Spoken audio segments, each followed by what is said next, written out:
Selamat sore, selamat siang bagi yang di UK. Selamat datang di PPI Talks UK yang pertama. Kali ini kita akan bicara lebih lanjut soal digital marketing. Pertama-tama, kami dari PPI UK ingin mengucapkan terima kasih kepada pihak Cikal Bakal Kreatif untuk bisa menjadi narasumber kita di PPI Talks yang pertama ini. Langsung aja, aku akan perkenalin diri dulu. Nama aku Unge, aku dari PPI UK, aku Kepala Departemen Kominfo, dan sekarang aku lagi mengejar master di University of the Arts London. Jurusannya namanya Material Futures. Lalu di sini ada dari pihak Cikal Bakal, yaitu ada Mas Andin. Mungkin Mas Andin bisa. Halo. Hai. Ya, Mas Andin Rahmana ini adalah salah satu CEO-nya Cikal Bakal Kreatif. Mas Andin ini dulunya kerja di agensi dan mengajar, tapi sekarang lebih fokus untuk mengajar dan ngurusin agensinya sendiri, yaitu si Cikal Bakal Kreatif ini. Betul ya, Mas? Ya.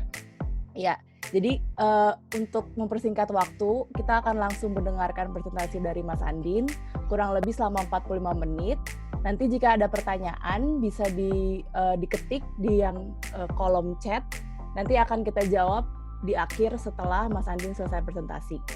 Oke, langsung aja waktu dan tempat dipersilakan Mas Andin. Oke, terima kasih Unge. Selamat siang teman-teman di UK dan selamat malam teman-teman yang ada di seluruh Indonesia. Kayaknya saya dengar banyak juga yang mengikuti dari berbagai kota Indonesia. Nah, kali ini kita akan share tentang sosial media marketing ya, karena kan di zaman sekarang apalagi semua-semua megangnya sosial media gitu. Jadi apa saja nanti yang akan perlu kita ketahui tentang sosial media marketing ini akan kita bahas 45 menit ke depan. Dan sedikit tadi sudah dijelaskan tentang Unge, saya mau kenalan tambahan.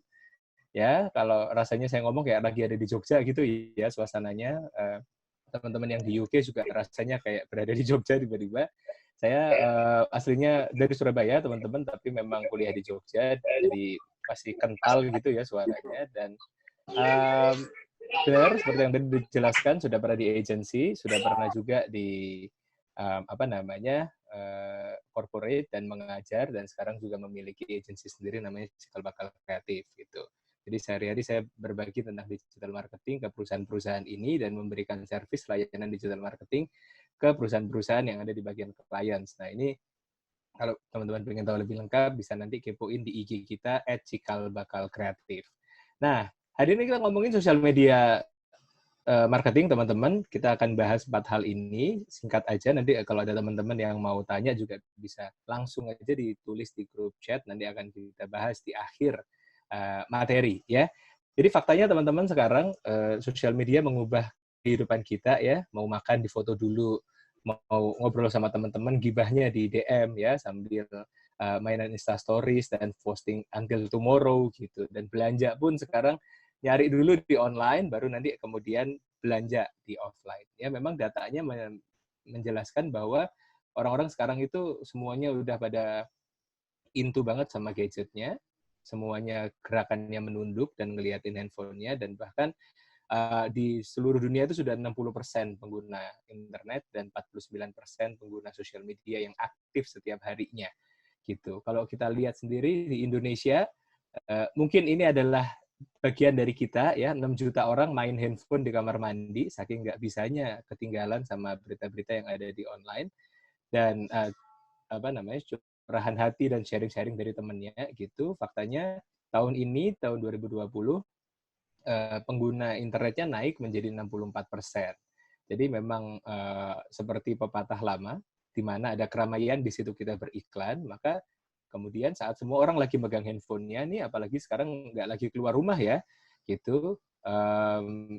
Saat adanya COVID-19 ini, 95% konsumer itu sekarang lebih aktif main handphone, maka sosial media marketing ini menjadi penting untuk kita manfaatkan.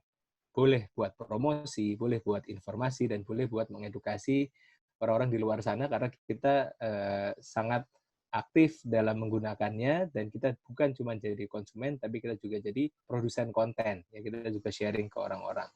Jadi, menurut hasil survei, orang-orang itu di rumah itu ngapain aja selama masa pandemi COVID, apalagi teman-teman di London juga sudah lockdown kabarnya ya di UK, nonton berita dan main sosial media ya, main sama keluarga dan tidak lupa handphonenya tetap megang WA untuk mendapatkan kabar-kabar terkini dan sosial media itu menjadi aktivitas yang paling tinggi sambil nonton Netflix dan mendengarkan podcast gitu ya. Berarti kan kalau memang semua orang lagi megang handphonenya, adalah kesempatan kita untuk juga bisa masuk dan mempromosikan kalau teman-teman punya bisnis ya, kalau teman-teman punya komunitas dan punya visi dan misi sosial juga berarti bisa menggunakan ini untuk menyampaikan materi ini ke masyarakat.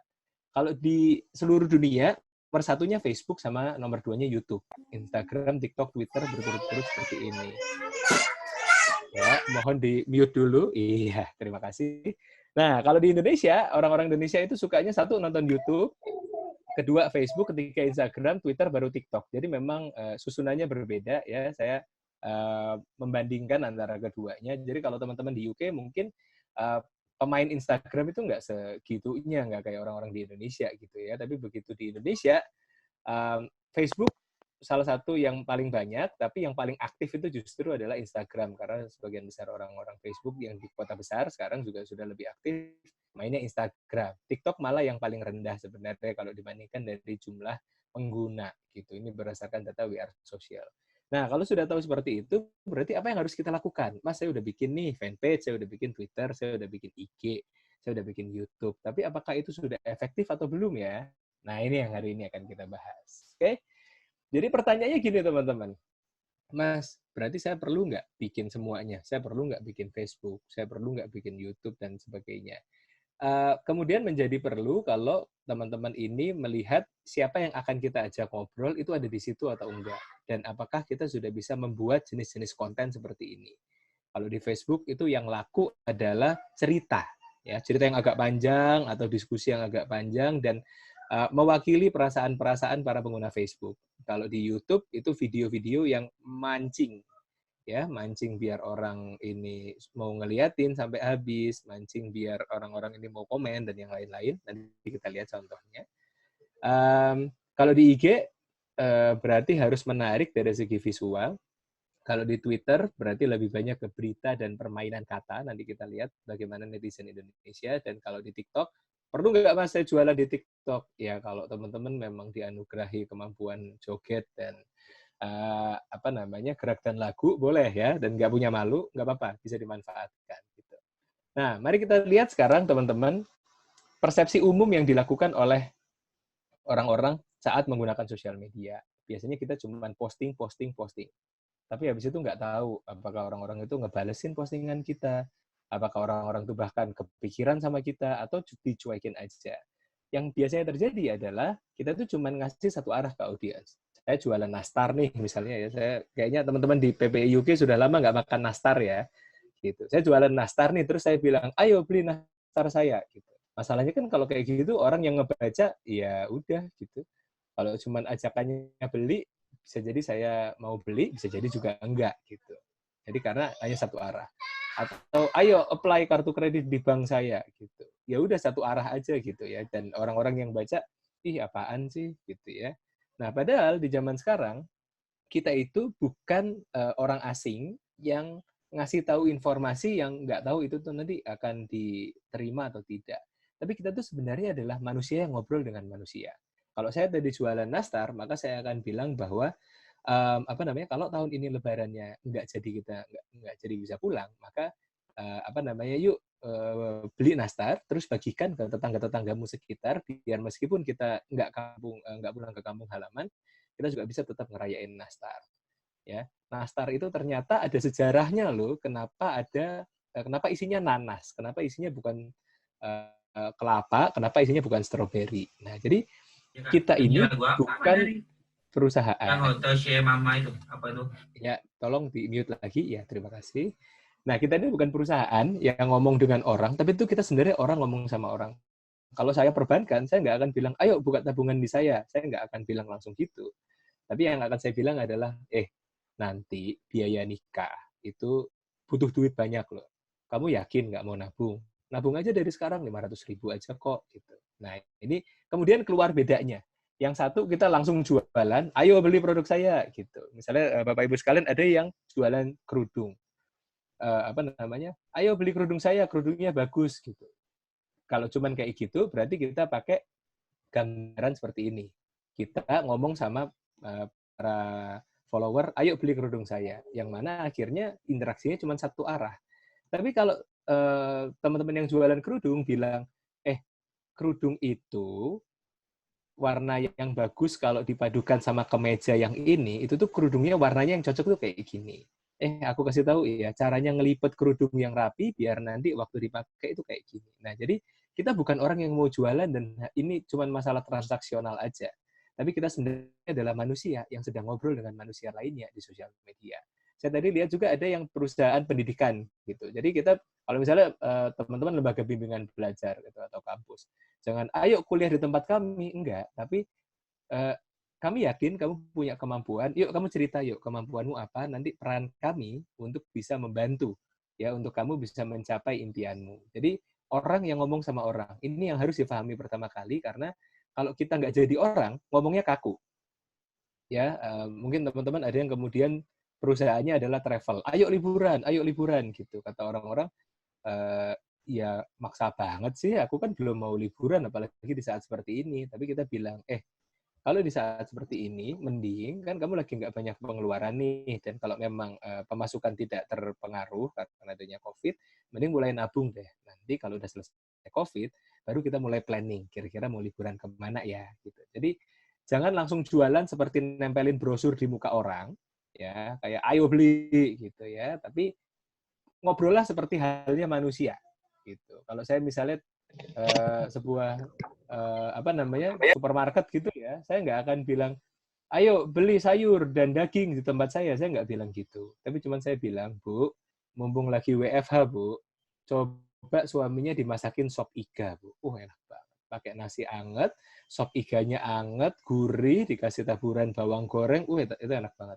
Nah, kalau mau beli sop iga, Bu, dan lagi nggak bisa kemana-mana, pesan aja sama kami, nanti kami antar. Ini kami kasih resepnya, ini kami bikinin paketnya, Ibu tinggal pesan, nanti kita antar. Jadi, kita punya peran, tidak hanya jualan, tapi kita punya peran mengedukasi, kita punya peran menginformasi, dan kita punya hubungan interaksi yang baik antar sesama manusia.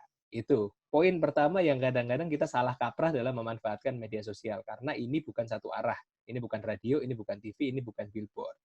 Itu konsep pertama, teman-teman, yang harus kita pahami. Nah, untuk mewujudkan ya, kemudian kan pertanyaannya adalah, kita itu siapa, kita ngomong sama siapa. Ya, teman-teman nggak bisa ngomong sama semua orang, tapi kita pasti ngomong dengan segmen tertentu. Apakah kita kita jualan kerudung, kita ngomongnya sama mbak-mbak atau ibu-ibu. Nah, itu aja udah beda dua pemikirannya ya. Kita ngomong sama emas-emas, apa kita ngomong sama bapak-bapak. Saya jualan paket travel ke Jepang, yang bapak-bapak seleranya pasti beda dengan yang seleranya emas-emas.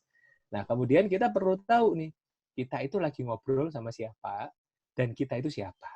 Ya, kalau kita udah tahu, oke, target saya ini misalnya jualan tas gitu ya, tas kerajinan sendiri, maka target saya adalah wanita berusia 25-34 tahun yang tinggal di kota besar.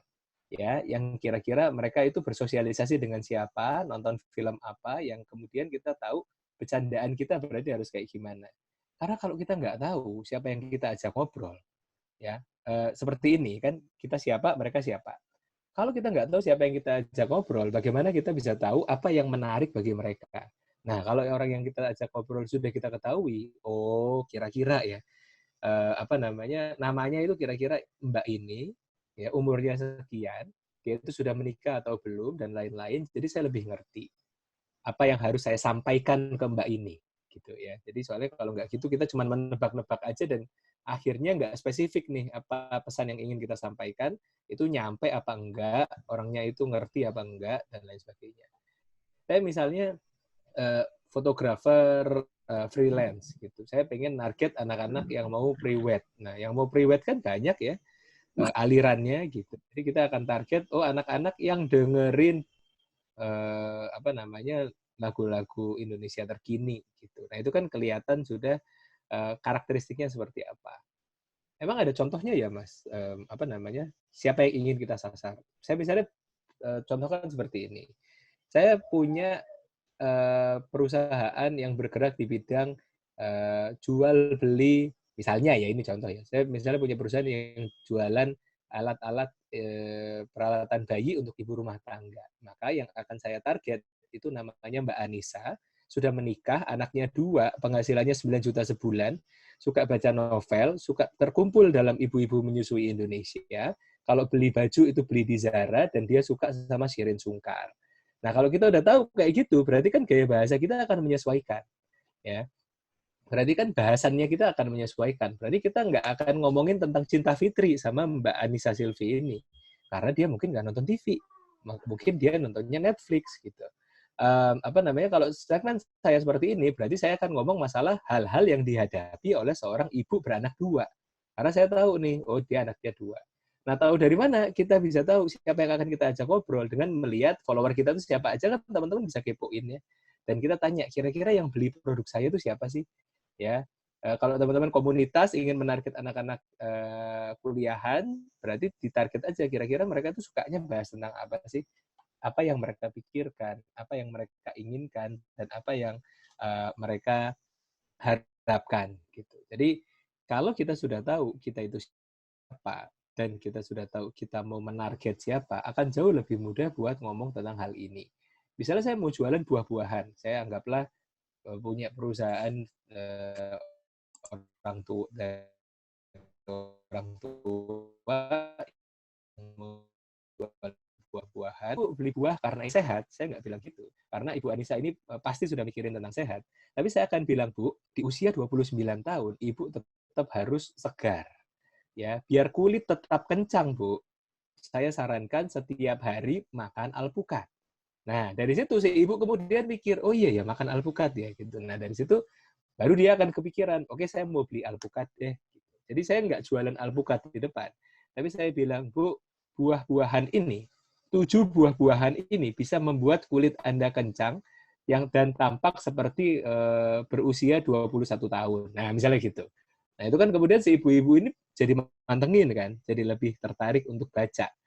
Daripada kita langsung bilang di depan, ayo Bu, beli alpukat Bu, gitu. Karena saya tahu bahwa dia juga bekerja, ya, bahwa dia juga seorang karyawan swasta. Nah, ini sebaiknya teman-teman cari di list WA, ya, kira-kira yang biasa beli produk itu siapa sih? Ya, saya jualan kornet, ternyata yang beli itu ibu-ibu rumah tangga yang juga bekerja. Maka saya bilang, Bu, kalau mau berangkat kerja, waktunya tipis, kornetnya paling cepat saya bikinin resep kornet dibikin roti panggang. Nah, jadi saya nggak jualan kornetnya, tapi saya jualan tipsnya, saya jualan informasinya, dan saya jualan edukasinya. Nah, dengan kita tahu siapa yang kita ajak ngobrol, maka akan lebih mudah bagi kita untuk menentukan, oh berarti apa yang dia butuhkan itu. Gitu ya. Jadi kita siapa dan siapa yang akan kita ajak ngobrol, itu kita sekarang sudah tahu. Masalahnya kemudian adalah teman-teman juga perlu bikin karakter. Ya, kita tuh di sosial media sebagai siapa? Apakah kita itu sebagai mbak-mbak yang pinter, ataukah kita itu sebagai mbak-mbak yang lucu, ataukah kita itu sebagai mbak-mbak yang jayus? Nah, itu namanya nanti persona. Jadi kita tahu siapa yang kita hadapi, dan kita tahu kita sendiri itu karakternya seperti apa. Misal, saya di sosial media ingin menjadi seorang Dian Sastro. Maka kalau saya ngomong, atau saya bikin caption, atau kalau saya posting sesuatu, saya ingin seperti Dian Sastro lagi ngupdate Instagram. Misalnya gitu, kata-katanya keluar kelihatan pinternya, kata-katanya itu kelihatan bijaknya, tapi nggak berisik. Gitu. Jadi kalau misalnya teman-teman kayaknya kalau saya jualan kalau saya misalnya ada yang jualan sayur gitu. Kayaknya kalau saya sayur, saya pengen menjadi Chef Juna, misalnya gitu, yang agak galak dikit, tapi mengingatkan orang biar makan sayur, misalnya gitu. Nah, dari situ kemudian nanti teman-teman punya namanya karakter sosial media yang kuat. Karena kalau kita cuma posting-posting aja, karakternya jadi nggak kuat. Ada teman saya yang bikin restoran namanya Dapur Bibi, maka saya bilang, bikin aja persona seperti Bibi-Bibi, ya, berarti postingnya tentang bercandaannya Bibi-Bibi, kata-kata mutiara yang dikeluarkan oleh Bibi-Bibi, gitu. Jadi biar karakternya kuat dan orang-orang itu jadi kepengen ngebalesin. Nah, ini kalau teman-teman cuman biasa aja postingnya gitu ya, datar-datar aja gitu. Akhirnya nggak ada yang komen, nggak ada yang nge-like, nggak ada yang nge-share. Padahal tujuan utama kita itu adalah mendapatkan engagement. Nah, kalau teman-teman mengeluarkan persona, misalnya personanya berisik, saya pengen jadi kayak Nikta Gina gitu. Yang berisik banget. Ya nggak apa-apa kalau memang ternyata itu nyambung sama barang yang dijual oleh teman-teman. Ya, saya pengen menjadi Maudy Ayunda, nggak apa-apa kalau memang itu yang ingin jual oleh teman-teman gitu. Jadi seperti iklan Top Coffee ya, berani, kuat dan berkarakter gitu. Jadi teman-teman silahkan bikin sosial media yang kuat karakternya dan jadinya orang-orang itu mau involve ya, mau ngobrol sama kita. Mas, kalau di luar negeri teman-teman yang PPI UK, kita kalau segmennya orang sana ya berarti kita perlu bikin persona nggak? Ya mungkin teman-teman bisa ngambil apakah ada seleb tweet atau selebgram yang memang happening di sana, dan berarti kita ambil karakternya, mau witty karakternya, atau mau judes, atau mau fierce ya, galak gitu. Silahkan teman-teman kemudian tentukan gaya kita itu kayak gimana. Karena pasti orang itu follow nggak cuman 10, nggak cuman 50. Orang itu rata-rata biasanya follow-nya itu 100. Dari 100 akun yang dia follow, kalau kita itu tidak menonjol, maka kita akan tenggelam terus. Gitu. Maka kita harus menonjol dengan memiliki karakter yang ingin dibangun. Itu ya, teman-teman ya.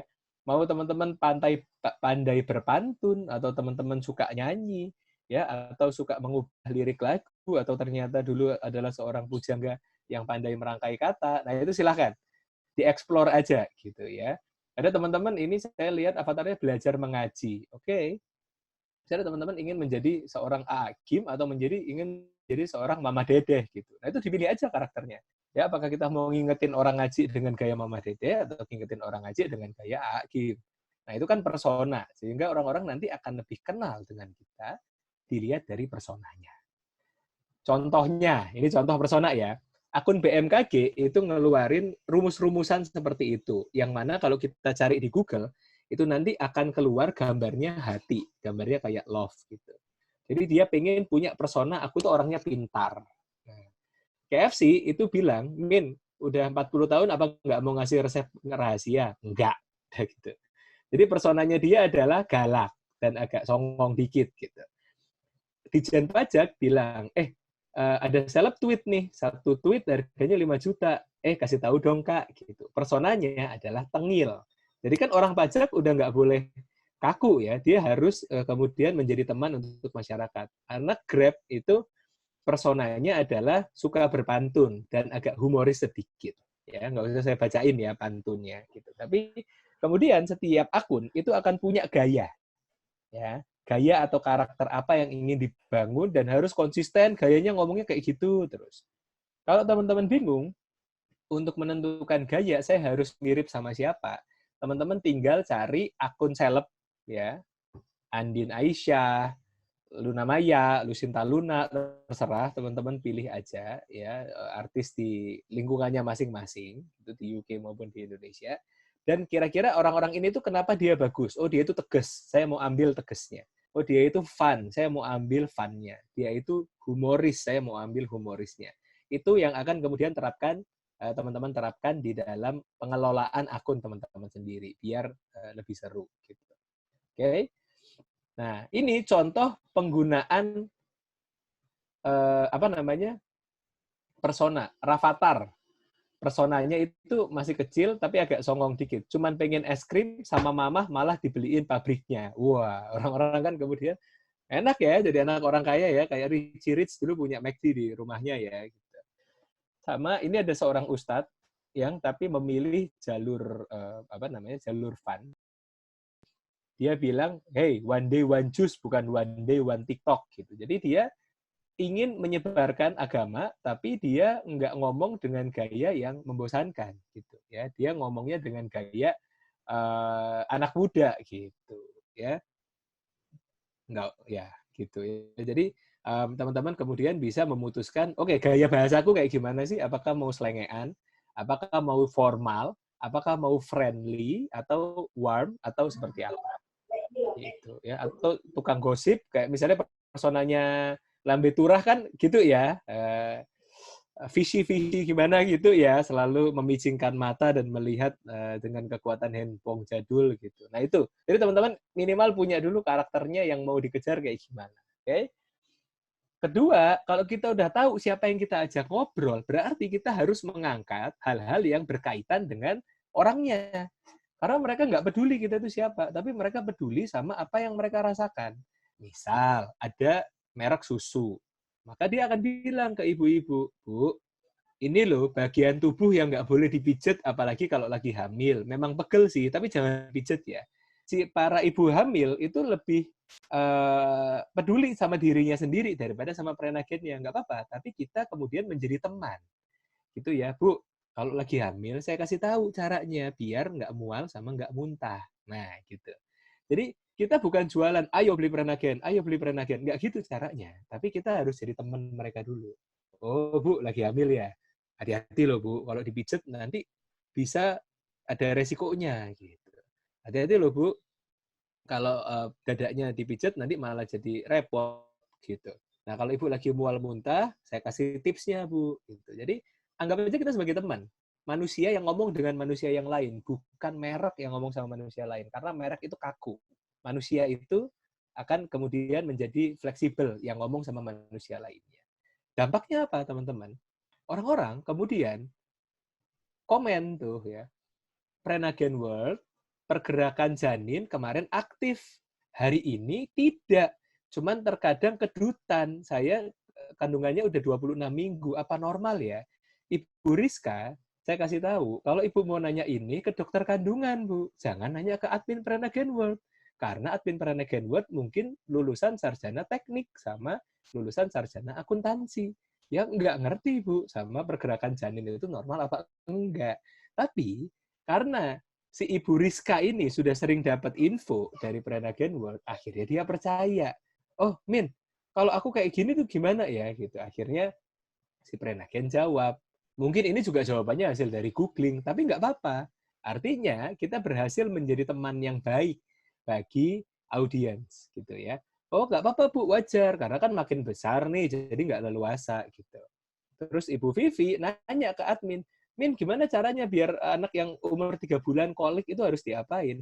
Ibu Vivi, kalau mau nanya ini, silakan ke dokter anak. Ya, karena admin Prenagen World mungkin juga belum punya anak. Tapi, karena kemudian ada rasa saling percaya antara audiens sama brand, ya, maka Ibu Vivi berteman baik sama Prenagen World dan kayak ngobrol aja gitu. Oh iya, Bu, kolik itu bayinya sehat, berarti nggak apa-apa, gitu.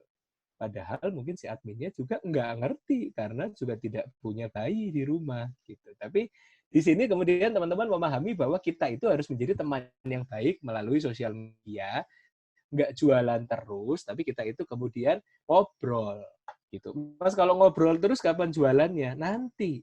Kalau saya hari ini pinjam uang 2 juta ke salah satu teman-teman yang ada di sini, teman-teman pasti nggak mau karena belum kenal sama saya.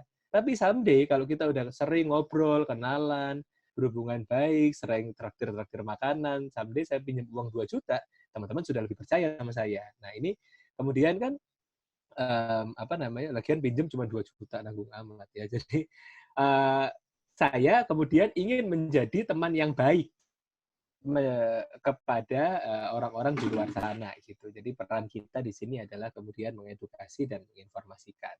Kalau teman-teman kemudian pikiran sesuatu, silakan dicatat, dan kalau mau tanya, silakan dikirim ke Zoom grup chat yang ada di samping, ada di bawah, ya. Kemudian sosial media itu, teman-teman, itu adalah tempat pelarian kita dari dunia nyata. Jadi sosial media itu jangan serius-serius. Kenapa? Karena hidup kita udah sulit. Ya, jadi kalau di sosial media kita bawain sesuatu yang lucu-lucu, yang santai-santai, bercanda dikit boleh lah.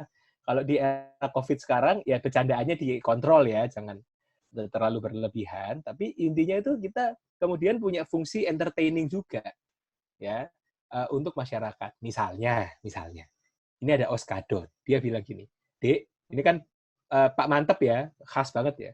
Dek, mau lihat foto kecil Pak D? Ki Mantep ya gitu. Ternyata kalau di slide di sampingin ke kiri, foto kecilnya itu seperti ini. Wow, lucu sekali gitu ya. Jadi apa namanya, sesekali boleh kalau teman-teman ingin bercandaan ya, kasih yang seru-seru gitu, boleh. Santai aja. Karena kehidupan kita sudah berat. Sosial media itu kemudian relax, bikinin aja jadi fun. Dan yang di sebelah kanan itu ada orang nanya ke KFC, "Min, paketnya boleh dibawa pulang kan?" "Oh ya boleh, tapi biasa dijadiin tempat sabun atau pot." Terus ada yang nanya lagi, "Min, jadi helm bisa nggak?" "Menu KFC Bucket bersertifikat halal MUI, bukan SNI." Ya, gitu ya. Masa iya mau dijadiin helm gitu. Jadi artinya sosial media itu tuh jangan dibikin sesuatu yang memusingkan, jangan terlalu serius dan jangan terlalu kaku-kaku amat kayak kanebo kering. Tapi belajarlah untuk memahami segmen kita itu bercandanya kayak gimana, jadi teman-teman bisa masuk ke situ. Oke? Contohnya lagi, ini salah satu klien kami itu kita bikin namanya tips menghindari telemarketing. Kan orang kesel ya biasanya ditelepon-telepon sama asuransi gitu kan. Terus kita kasih tipsnya. Tipsnya gimana untuk menghindari telemarketing? Satu, pura-pura aja sakit ya. "Ah ya saya lagi sakit nih," gitu. Yang kedua, taruh aja hair dryer di deket telepon biar kayaknya berisik. "Ah apa Mbak nggak denger," gitu. Yang ketiga, angkat aja terus biarin biar dia ngomong sendiri gitu. Nah, gitu caranya. Loh Mas, jualan asuransi tapi kok ngajarin orang gini sih? Nah, kita bilang, tapi jahat ya kalau teman-teman kayak gitu kan, jahat. Kasihan, mereka itu juga cuma cari uang kok gitu. Masa kamu cuekin sih gitu. Mereka juga mau kamu terlindungi kok, sebenarnya mereka tuh peduli sama kamu gitu. Jadi kita nggak harus bilang, ayo pakai asuransi demi Indonesia yang lebih baik. Kita nggak bilang gitu. Tapi kita bilang, kalau teman-teman ada telemarketing yang nelpon, cuekin aja nggak apa-apa. Tapi kayaknya jahat ya. Gitu. Makanya kan kayak reverse psychology ya. Gitu. Jadi angkat aja nggak apa-apa. Tanya-tanya aja, siapa tahu teman-teman ternyata dapat solusi dari situ. Nah, ini juga kita kemudian kemarin handle GBK, kita tanya, kira-kira kedai kopi apa ya yang asik buat dinikmati di sekitaran GBK? Kalau kamu di GBK itu mau ketemu sama siapa sih? Emang kita bisa ya nikah di GBK? Oh, ternyata bisa. Ada satu lapangan baseball yang pernah dipakai buat nikah. Nah, kemudian kan teman-teman kemudian nggak cuma bilang, ayo lari di GBK, ayo main bola di GBK. Nggak cuma itu. Tapi GBK itu jadi tempat buat orang ketemu. GBK itu tempat buat orang ngopi setelah lari-lari keliling, keringetan, ya ngopi-ngopi dulu. Sama ternyata bisa sampai jadi tempat orang nikah gitu. Luar biasa kan? Ya, gitu. Jadi apa namanya? Teman-teman coba explore ya, saya jualan apa dan kira-kira apa topik yang bisa saya angkat gitu. Contohnya juga dibikin fun, ini contoh 3 brand yang kemudian belakangan ini membuat ini fun, apa namanya, Prambors dibikinin masker, Detikcom itu dikasih jaga jarak dulu, dan M itu McD, itu McD ini global ya, McD global udah memisahkan M-nya karena lagi musim physical distancing gitu. Nah ini kemudian teman-teman boleh mainan-mainan seru-seruan nggak apa-apa, karena kan ya kalau apalagi bisnis sendiri kan boleh ya dimain-mainin, bukan tidak tergantung sama bisnis orang gitu. Sama kemudian kita juga bisa memanfaatkan apa yang lagi ngetren. 1-2 bulan yang lalu itu ada tempat wisata baru, ya sebenarnya bukan tempat wisata sih, ada tempat baru di Mojokerto, Jawa Timur yang bagus, dan kemudian ada siapa? Via Valen yang ke sana dengan menyanyikan lagu Feeling Good. Ya, Like I Should. Ya, itu ya lanjutannya, nggak usah nyanyiin lagi lanjutannya.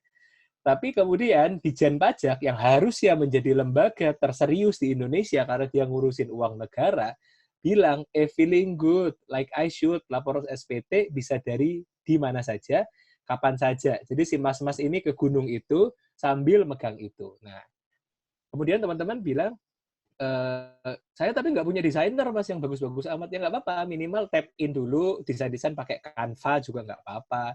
Teman-teman bisanya cuma pakai PowerPoint juga nggak apa-apa. Cuman, kalau lagi ada tren di luar sana, maka kita wajib ngikutin ya untuk menunjukkan bahwa kita tuh update banget. PLN misalnya waktu kemarin Parasite dia bikin tuh parah sih gitu ya, kalau tanggal 20 belum bayar listrik gitu. Tapi kalau udah bayar listrik tapi ada pemadaman listrik bergilir, parah sih gitu ya, emang parah juga gitu. Sama kemudian ada ibu-ibu yang marahin mas-mas karena dia yang nabrak, tapi ibu-ibunya yang galak. Tapi ibu-ibu itu pakai Suzuki R3. Videonya viral, dilihat 832.000 orang. Terus si Suzuki bilang, wah memang Suzuki R3 terbukti tangguh. Ya. Gitu. Bukan, kita bukan lagi ngomongin mobilnya. Tapi si mobil ini, atau si Suzuki ini kemudian menjadi jeli untuk memanfaatkan momen ini. Wah, bisa jualan sekalian nih. Gitu ya. Nah itu dia. Jadi, teman-teman lihat trennya. Nah, caranya lihat tren ada di mana? Teman-teman cari aja namanya Hot Trends ya. Hot Trends di Google ini adalah tren yang lagi happening di Indonesia sekarang. Ya, ada Samsat Online, ada Syekh Puji, ada Ciri Corona dan lain-lain ya. Sementara kalau yang lagi ngetren di yang lagi ngetren di UK itu adalah kata-kata kunci berikut ini ya. Nah, teman-teman kemudian bisa mencari apa yang lagi tren, ya lihat aja di Twitter, lihat aja di Facebook, lihat aja di IG atau di YouTube gitu ya. Apa yang lagi jadi omongan banyak orang, nah saatnya kita menaiki, riding the trend ya. Mumpung lagi ngetren, kita ikut-ikutan tren sehingga tapi bukan cuma jadi follower ya, tapi kita juga memanfaatkan tren ini untuk kepentingan kita. Nah, itu kalau kita ngomongin masalah tren. Gitu. Oke, nah selanjutnya, Mas, saya harus upload apa? Ya, oke, saya udah tahu nih sekarang ya, saya udah harus ngikutin tren. Nah, masalahnya kemudian saya harus upload apa? Caranya adalah nomor satu, sesuai dengan logonya misalnya, kalau di Instagram, itu ya upload foto. Lah, logonya aja kan gambarnya kamera. Berarti mas-mas dan mbak-mbak sekalian yang berada dimanapun sekarang itu bisa memanfaatkan foto. Tapi kadang-kadang foto aja nggak cukup. Ya, foto itu perlu dikasih tulisan. Kalau ada foto nastar, ya udah. Terus tapi kan foto nastar nggak seru. Tapi misalnya nastar di samping kopi sambil ada obrolan antara bapak dan anak. Nah, itu akan jadi lebih ngangkat. Gitu ya. Jadi fotonya bisa kemudian teman-teman cari foto yang bagus, kalaupun harus beli studio mini di Tokopedia juga banyak ya, atau di Amazon juga banyak, untuk kemudian kalau memang jualan sesuatu itu bisa difoto pakai latar belakang itu biar bagus. Kalau foto aja nggak cukup, emang saya bisa pakai apa lagi, Mas? Ada sekarang tren yang namanya microblog. Microblog ini kayak blog gitu, memadukan antara foto dan tulisan. Jadi tulisannya ada di dalam gitu ya. Jadi ini Joska misalnya ngomongin tentang gimana ya biar bisnis ini tetap nggak bangkrut saat outbreak seperti ini. Maka saat di slide dia ada bilang, berarti kamu harus menerapkan social distancing, menurut Nielsen itu ada 3 fokus ini, dan seterusnya, dan seterusnya. Jadi kayak orang kan makin males ya baca artikel yang panjang, jadi pindahin artikel yang panjang ke sosial media. Misalnya teman-teman jualan kerudung, terus tulis aja cara merawat kerudung yang baik dan benar. 1, jangan disetrika, tapi selain disetrika ya, dikeringin aja pakai kipas angin misalnya gitu. Jangan kena panas langsung atau apapun itu ya. Saya bukan ahlinya kerudung. Tapi teman-teman bisa kemudian bikin tips-tips yang mungkin bermanfaat buat kehidupan orang lain. Nah, itu namanya microblog karena namanya blog yang dipecah-pecah jadi konten yang mikro. Oke? Nah, video juga bisa karena video itu kan sekarang lagi happening ya. Kita coba teman-teman nanti juga bisa lihat konten-konten berikut, saya puterin suaranya sedikit aja, nanti saya potong di tengah-tengah, jadi video-video yang emosional gitu. Kalau ingat stasiun Gambir, pasti aku langsung ingat kamu. Di tempat inilah aku merasakan kebahagiaan. Bahagia saat aku jemput kamu yang baru saja datang dari luar kota. Sekarang nikmatin kebahagiaan di stasiun Gambir gak akan pernah aku rasakan lagi dari kamu. Karena kamu gak akan bisa lagi singgah di sini. Bukan karena kamu gak mau ketemu aku. Hanya saja Sang Pencipta lebih ingin kamu bersamanya. Nah, jadi sedih ya. Itu kan. Nah, itu kan kemudian teman-teman bisa bikin video dari stok-stok foto, ada dinarasiin. Ini contohnya tempat bercakap.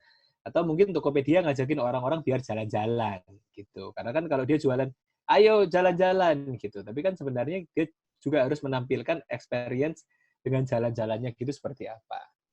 Ya, tadi kita kembali lagi ke videonya. Tapi meanwhile teman-teman kemudian ngomongin video kan nggak cuma di IG ya. Ngomongin video itu tempat utamanya sebenarnya di YouTube. Nah, teman-teman bisa nih bikin konten-konten YouTube yang berhubungan dengan bisnisnya. Misal teman-teman jualan tas kulit atau jaket kulit, ya kita bikin video gimana caranya merawat jaket kulit itu, nggak boleh dicuci, nggak boleh dijemur, nggak boleh diapain biar nggak rusak. Jangan mau kalah sama tukang bangunan. Video yang paling atas itu adalah video dibikin oleh tukang bangunan beneran, cara membuat acian. Acian itu adonan yang terus ditempelin ke tembok sama ke keramik gitu ya. Nah itu yang nonton 467.000. Ya, itu bikin aja video sendiri. Saya bilang kalau ada klien yang kontraktor, ya bikin aja contohnya kayak gini gitu ya, karena semua orang butuh gitu. Bapak-bapak rumah tangga nggak bisa bikin acian, apalagi bapak-bapak rumah tangga zaman sekarang gitu ya. Terus majalah bubuk ngajarin cuci tangan yang baik dan benar. Nah, kalau teman-teman misalnya jualan pempek, terus saya bikin video apa, Mas? Cara cuci tangan yang baik dan benar sebelum menikmati pempek yang kita kirimkan. Nah, itu kan jadi video yang bagus ya. Atau teman-teman bikin sesuatu yang entertaining, jangan mau kalah sama Diwan. Itu ada anak kecil namanya Diwan, umurnya 9 tahun. Satu video dia makan es krim itu ditonton 16 juta kali. Sekali lagi 16 juta kali dan dia sudah bisa beli rumah dari bikin YouTube. Ya, saya 10 tahun di digital marketing juga belum bisa beli rumah dari YouTube. Tapi intinya teman-teman silakan berkreasi dengan YouTube karena sebenarnya luas banget dan bisa dibikin konten apa saja. Teman-teman suka nyanyi, ingin berbagi tentang cara memasak, ya silakan. Ini namanya aja YouTube, tube-nya Anda, ya. Jadi teman-teman bisa kemudian mengeksplor sedalam-dalamnya. Nah, kemudian kalau kebetulan lagi ada COVID-19, ya jangan terlalu hore-hore dulu, ya. Tapi kita tetap berfungsi sebagai portal yang menginformasikan orang-orang tentang pentingnya menjaga kesehatan. Kita kasih edukasi ke orang-orang gitu. Mas, saya jualan baju olahraga. Ya, Mas, berarti jangan cuma jual baju olahraganya, tapi kasih tahu ke orang-orang caranya olahraga di tengah pandemi COVID ini seperti apa. Jadi kita itu punya manfaat untuk orang lain. Gitu ya. Nah, harus diapain postingnya? Facebook nggak usah sering-sering, 3-4 kali aja. Twitter boleh agak sering, 5-10 kali. Instagram, ya 3-4 kali aja. Kalau Instastory sehari sekali. LinkedIn, kalau memang teman-teman jualan barang-barang yang nggak bisa dijual ke umum, yang B2B segmennya, mainlah LinkedIn. Line masih ada segmennya, tapi nggak seberapa banyak sekarang sama YouTube. Kalau bisa satu video sebulan aja syukur, tapi kalau bisa efektif sebenarnya satu video per hari. Nah, saya tulis di bawah ada formula, ya namanya engagement rate. Kita lihat nih, follower kita 10.000, tapi komen kita 10, ya berarti kan masa dari 10.000 orang teman kita, kalau kita lagi posting yang nyimak cuma 10 sih, itu dikit banget gitu kan. Maka teman-teman kemudian harus meningkatkan itu dengan memperbaiki kontennya biar nanti persentasenya dari satu posting ke posting yang lain itu bisa naik gitu ya. Harapannya kan kemudian kalau orang-orang engage sama kita, maka kemudian nanti kita akan makin dekat sama mereka dan kemudian kenal, udah kenal nyaman, kalau udah nyaman sayang. Nah, akhirnya kalau udah sayang kan kita bisa lebih sering jualan dan lebih bisa explore lagi dengan klien calon kompetitor ini.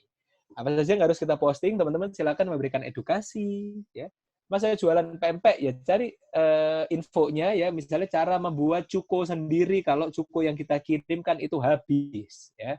Cara menyimpan pempek dengan baik dan benar biar tidak cepat basi. Nah, itu kan edukasi, ya. Oke, interaksi, tanya jawab boleh, promosi, informasi, dan inspirasi. Itu ya. Dan silakan maksimalkan semua platformnya, IGTV, IG Live, IG Stories, itu mainkan. Ya, nyalain semua fiturnya, coba-coba aja dulu, nggak ada yang benar, nggak ada yang salah. Terus kalau perlu, nanti setiap kali ada tombol, setiap kali posting, teman-teman ada tombol biru, warnanya biru, tombolnya promote. Ya, itu kemudian tinggal dipencet aja, silakan transfer uang kemudian ke Facebook, nanti dia bisa mempromosikan ke banyak orang. Intinya teman-teman, ya, kesimpulannya silahkan diukur pertumbuhan dari bulan ke bulan, follower saya naik berapa, engagement rate saya berapa, posting apa yang paling disukai, ya, apa yang paling banyak ditanyakan orang, sama berapa banyak yang kemudian klik Klik itu kan bisa ke WA, klik itu bisa ke website dan lain-lain ya. Sama kalau teman-teman masih out of nowhere nih ya, setelah mendengarkan materi ini masih bingung, silakan amati, tiru, modifikasi. Cari akun lain yang bergerak di industri yang sama tapi sama-sama bagus ya. Itu dijadiin referensi, ditiru-tiru dikit tapi dimodifikasi, jangan sama-sama plek-ketiplek. Silakan teman-teman explore lagi. Seperti kata buku favorit saya, buku tulis sinar dunia, itu tuh practice makes perfect ya. Itu buku favorit saya sejak SD, paling ujung kiri bawah itu practice makes perfect. Bikin konten hari ini, lihat hasilnya, kalau jelek ulangi lagi, ya, perbaiki terus-menerus ya, practice makes perfect. Sama kalau di sebelah kiri practice makes perfect, di sebelah kanan itu tulisannya adalah experience is the best teacher.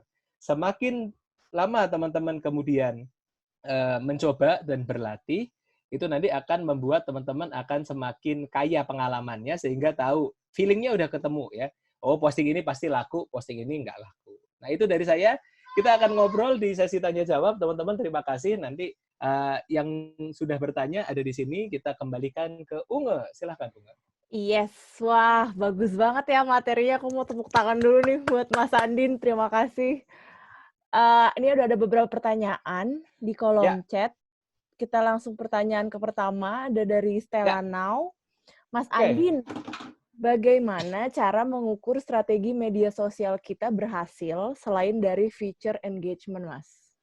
Oke, terima kasih Stella. Jadi, kemudian kan kita harus mengukur poin-poin tadi ya. Poin-poin tadi itu ada di sini. Jadi misalnya satu, kita tuh bertumbuh apa enggak ya. Kalau kita dari dulu sampai sekarang follower 100 terus ya itu berarti enggak bertumbuh, berarti ada yang salah. Engagement rate ya. Kalau kita punya teman 10.000 tapi setiap kali kita posting yang komen juga cuma 100 ya berarti dan segitu terus berarti ada yang salah juga. Nah, kemudian kan sosial media itu yang menarik dibandingkan sama media konvensional itu adalah metode pengukurannya. Kita bisa tahu berapa yang lihat, berapa yang nge-like, berapa yang nyuekin doang, berapa yang unfollow kita gara-gara itu gitu ya. Jadi dari situ kemudian teman-teman silahkan mengevaluasi strateginya, efektif atau enggak, dan kemudian mencapai tujuannya apa enggak. Kalau tujuannya bulan ini adalah menaikkan follower dari 1.000 jadi 5.000, ya kemudian kan kita akan turunkan itu menjadi action plan. Oke, kita nanti akan bikin konten yang kayak gini, terus kita bantu pakai ads, terus nanti kita akan pasang influencer, orang-orang yang punya follower banyak buat bantuin. Nah, nanti kemudian kita evaluasi. Di awal bulan kita tentukan forecast atau target, ya berapa yang ingin kita kejar. Di akhir bulan kita lihat adakah di tengah-tengah kita evaluasi apakah kita sudah menuju ke sana atau belum dan apa yang bisa kita perbaiki. Di akhir bulan proses evaluasi menyeluruh akan menentukan rekomendasi untuk bulan selanjutnya. Berarti yang kayak gini nggak jalan. Berarti yang kayak gitu nih yang lebih efektif. Itu jawabannya untuk Stella. Oke, berarti agak nyambung nih Mas sama pertanyaan dari Hasfari Ashila. Ya. Mas Andin, apakah menurut Mas IR masih efektif buat jadi KPI, Mas? Ya, jadi sekarang gini Mas. Karena kan kemudian kita itu kan tujuan komunikasi adalah menyampaikan pesan. Apa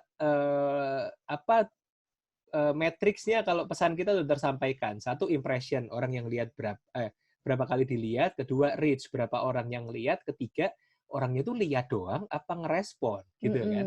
Nah, kemudian kalau kita cuman ngelihat impression sama reach-nya doang, ya banyak sih yang lihat, tapi kok nggak pada ngerespon ya. Itulah kemudian membuat IR atau engagement rate menjadi penting. Karena kalau kemudian kita nggak lihat IR-nya, ya kita kemudian nggak tahu. Ya, cuman kemudian sekarang banyak yang punya KPI lain, misalnya IR boleh tinggi, tapi kok klik ke website rendah ya, gitu kan.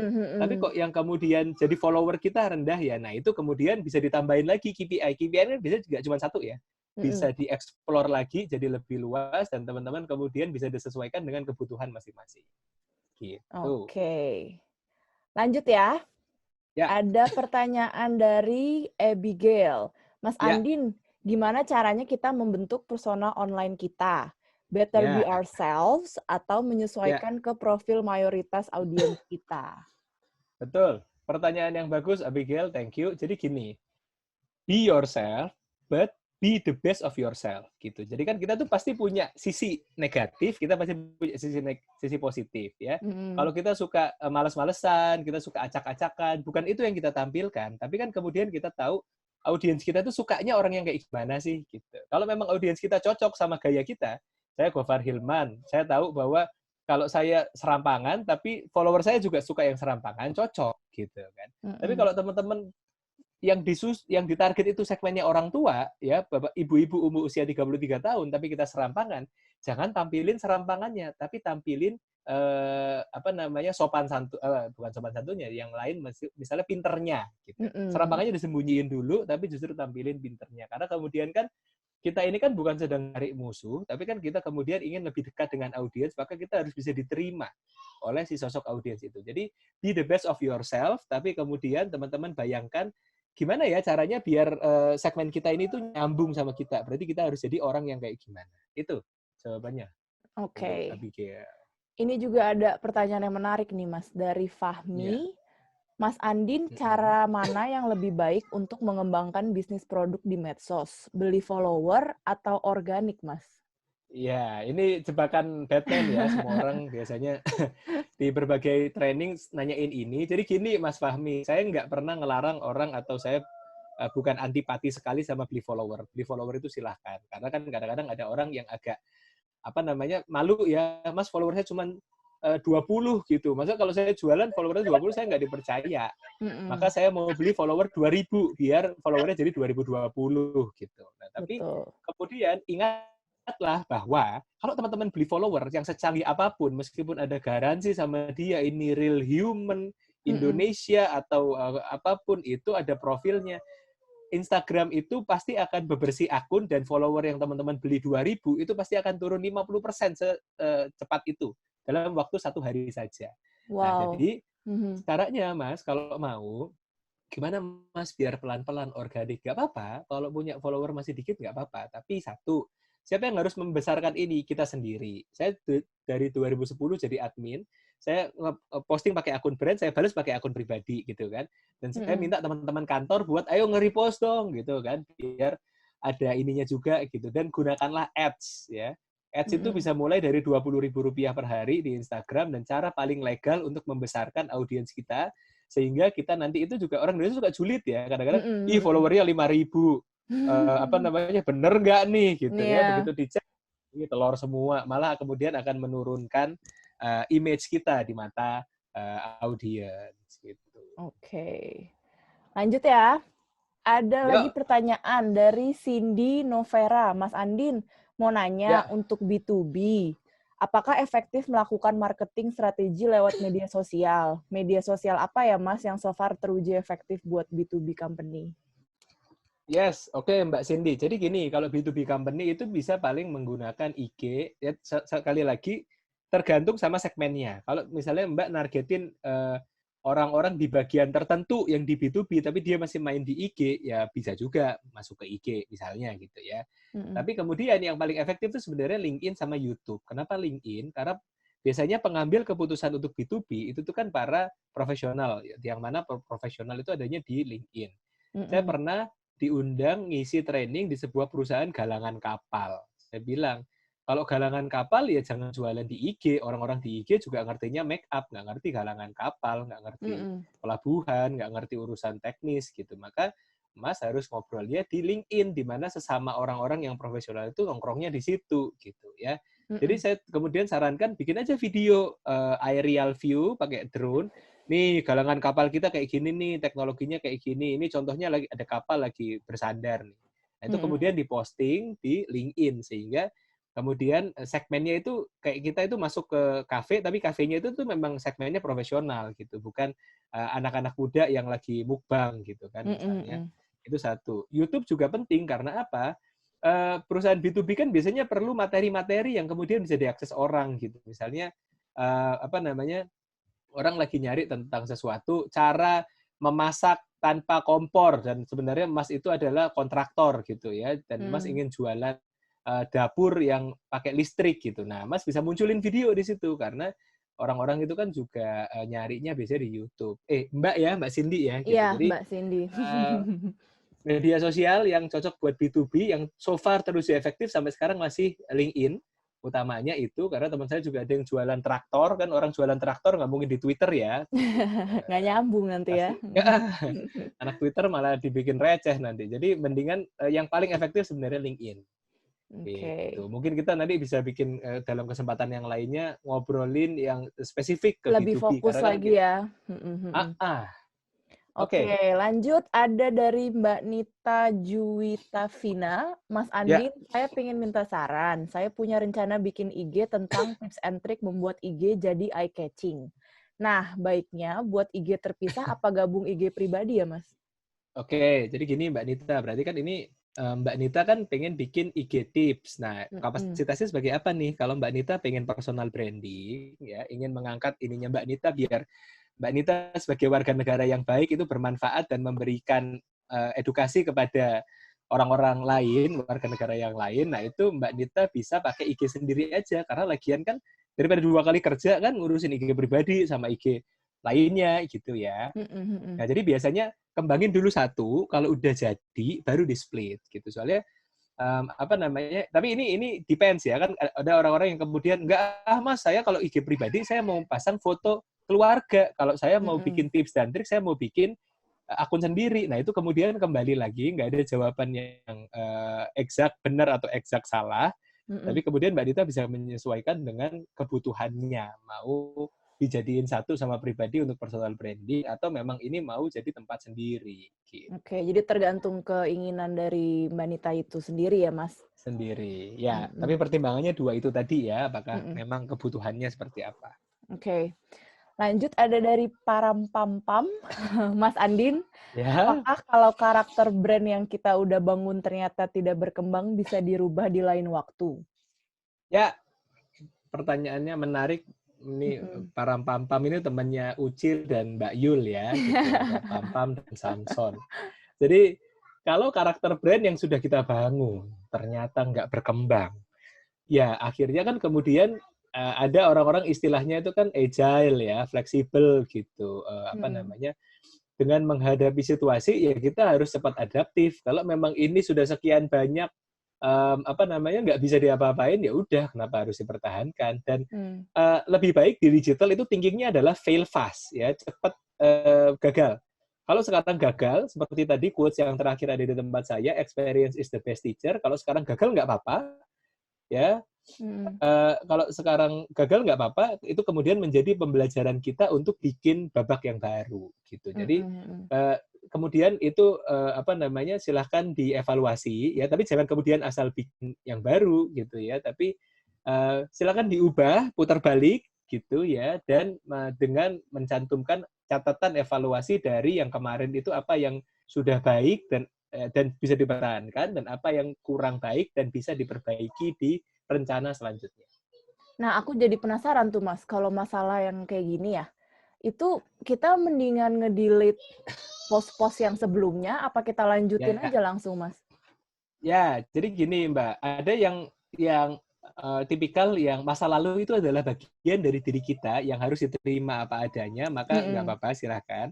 Tapi kemudian perusahaan zaman sekarang itu lebih suka clean slate ya, udah dibersihin Mm. total, Bukalapak, Tokopedia kemarin itu Mm-mm. dibersihin total semuanya, terus jadi yang baru. Tapi sebenarnya kan kemudian teman-teman apa namanya ini kembali ke perencanaan pribadi aja gitu. Kalau memang Mm-mm. kemudian bilang bahwa kita adalah semangat baru, ya jangan dihapus yang lain ya. Maksudnya biar Oke. kelihatan yang kemarin kayak gini loh, yang baru sekarang kayak gini. Tapi kalau kita pengen, oke ini apa namanya sesuatu awal yang baru dan kita pengen fresh gitu ya, ya nggak apa-apa Mm-mm. juga. Jadi kembali nggak ada yang salah, nggak ada yang benar. Tapi kemudian teman-teman pengen lebih bersih aja atau pengen menampilkan proses perubahannya. Jadi Gitu. kelihatan ada pembelajarannya itu kali ya, Mas, kalau kayak gitu. Ini kayak pokoknya kita kasih grid sebelumnya postingannya kayak gini, setelahnya postingannya kayak gini. Gitu. Oke. Nah, di sini kayak gitu. Oke, kita lanjut ke pertanyaan selanjutnya. Ada Ya, dari Rahmat, Mas Rahmat. ya. Kalau akun baru netes dari Netes. nol, pansos awalnya yang smooth gimana ya biar dapat awareness? Oke. Ya, Mas Rahmat. Kalau saya itu baru lahir, maka saya nggak punya teman, betul. Tapi minimal teman kita itu siapa? Kita yang bikin akun kita sendiri, keluarga, sekitar, adik, teman-teman yang ada di bisnis itu diajak dulu, ayo nge-like, sekalian mereka kasih masukan ya.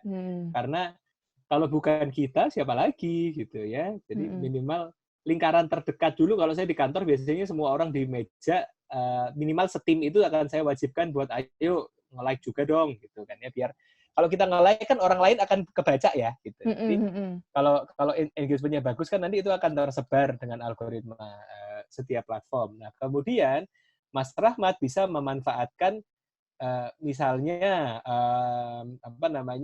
endorse gitu kan.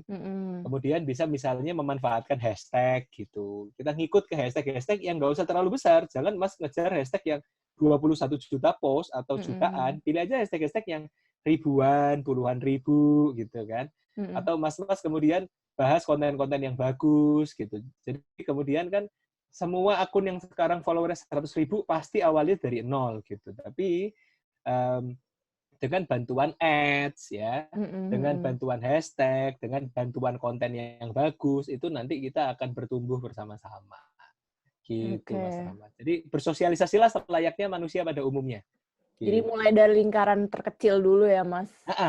Betul. Sehingga nanti kan kemudian teman-teman bisa makin luas bikinnya, dan memang harus tadi kalau kita udah dibantu, dipromoin, tapi kita sendiri kontennya nggak bagus juga sama aja kan. Tapi kemudian teman-teman juga bisa membuat strategi konten yang menarik sehingga orang-orang mau datang. Gitu. Oke, lanjut. Ada pertanyaan dari Mas Putra.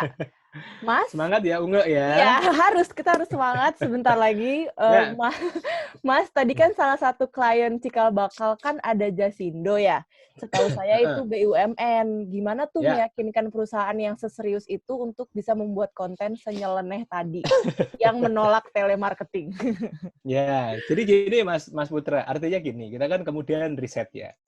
Pengguna media sosial itu paling besar usianya itu 25 sampai 34. Itu teman-teman nanti cari aja Digital 2020 We Are Social, itu keluar datanya dari semua negara di seluruh dunia. Jadi kita kemudian bilang ke manajemen, Pak, Bu, kita tuh mau ngomong sama siapa? Kalau datanya sekarang, kolamnya sosial media itu paling besar 25 sampai 34. Yang mana? Mereka nggak bisa, Bu, dikasih ke yang kaku-kaku. Contohnya siapa yang udah nggak kaku? Nih, Wikipedia udah nggak kaku, Telkom udah nggak kaku. Kita tampilin, ya. Gitu. Kemudian kalau emang udah pada nggak kaku, ya masa kita mau kaku sendiri? Ibu kan pengen materinya nyampe. Kita kan bukan pengen gaya-gayaan aja, intinya gitu ya. Pasti bahasanya beda lah. Ya. Cuma intinya kita kemudian bilang dengan data, kita kemudian bikin benchmark. Yang lain kayak gini loh, Bu. Contoh nih, kalau ada akun BUMN lain, posting yang serius, hasilnya segini. Posting yang agak seru dan milenial, Bu, kekinian, itu tuh hasilnya kayak gini. Gitu ya. Jadi, beda nih Ibu gitu. Kita kembalikan ke Ibu sih, terserah yang mana. Tapi memang kemudian kan kita ini konsultan ya teman-teman ya, menyarankan kepada klien yang paling efektif itu seperti apa gitu. Jadi kemudian kita bisa menyesuaikan dari situ sehingga pelan-pelan kita bikin jadi seru gitu. Tapi memang tetap kan maksudnya, Mas, masa akun BUMN jadi seseru itu? Ya akun Dijen Pajak aja kan tadi segitunya. Cuman kan seru sama lucu banget sama hancur banget itu kan luas ya, spektrumnya itu kan panjang. Kita kemudian kalau di BUMN kita nggak akan bikin orang sampai awok ketawanya gitu, enggak. Kita cuman bikin biar orang ketawanya ketawa ringan. Minimal itu hehehe gitu ya. Jadi intinya kemudian teman-teman tahu boundaries-nya, batasnya seberapa sehingga kita nggak keluar jalur juga. Gitu. Oke, itu menarik banget sih ya sebenarnya.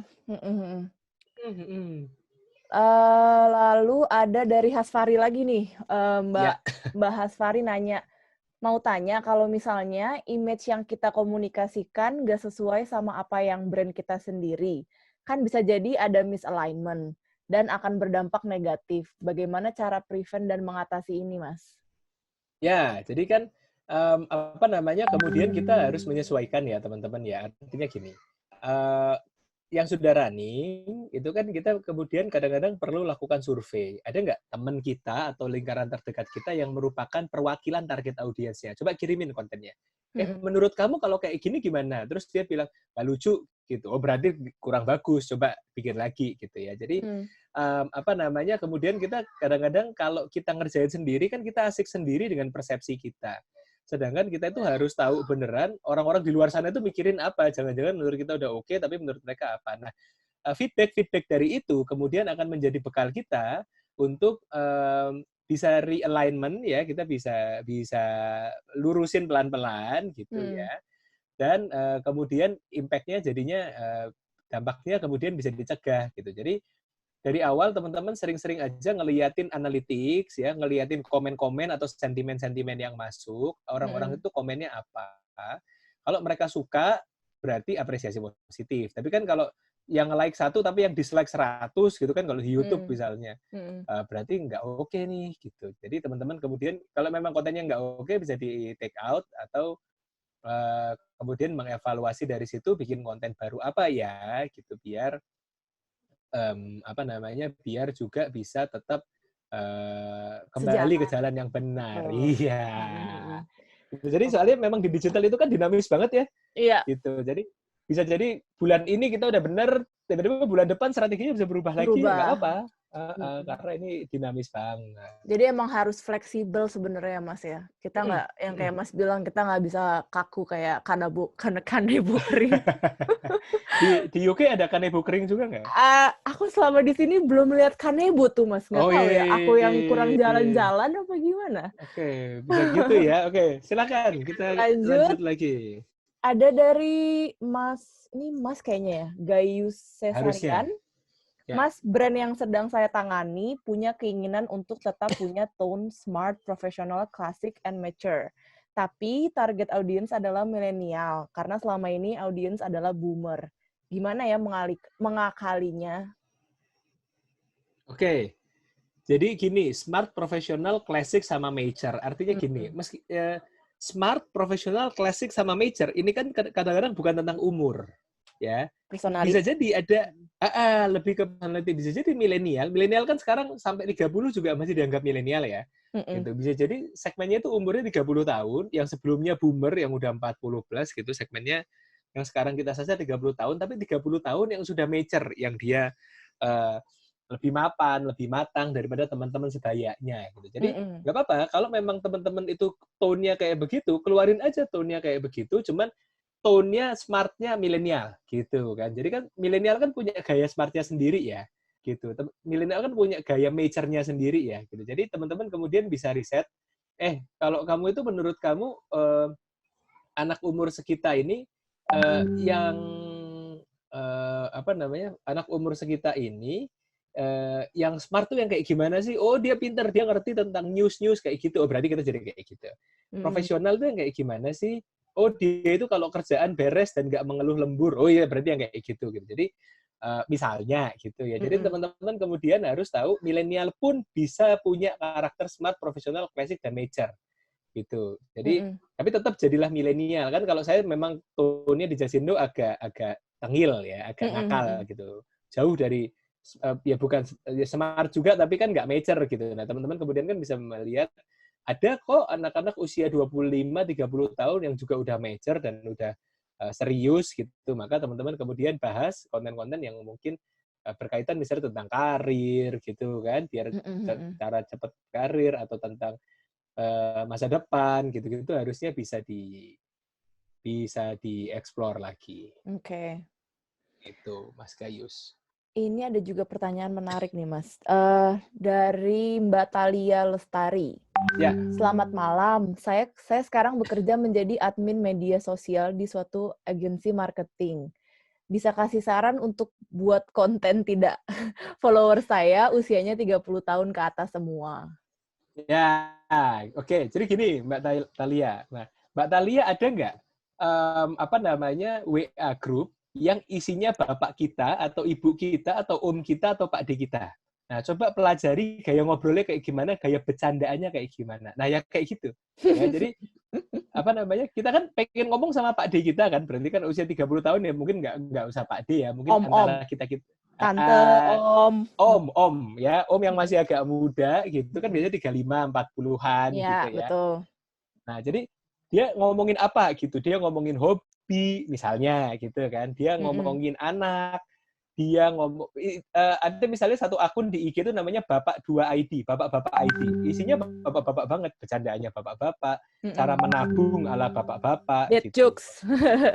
Dead jokes gitu. Jadi kemudian kalau memang segmennya itu, ya teman-teman berarti harus menguasai dunia mereka gitu. Jadi kayak mereka mikirin cicilan rumah atau mereka mikirin bekal biar bisa hemat. Nah itu kemudian kembali lagi kita kan selama ini berasumsi, tapi kemudian lebih baik kalau teman-teman itu wawancara langsung atau ngobrol langsung dengan segmen mereka dan memperhatikan kegiatan mereka sehari-hari untuk berkomunikasi itu kayak gimana. Jadi kita waktu masuk itu tuh nyambung gitu sama mereka.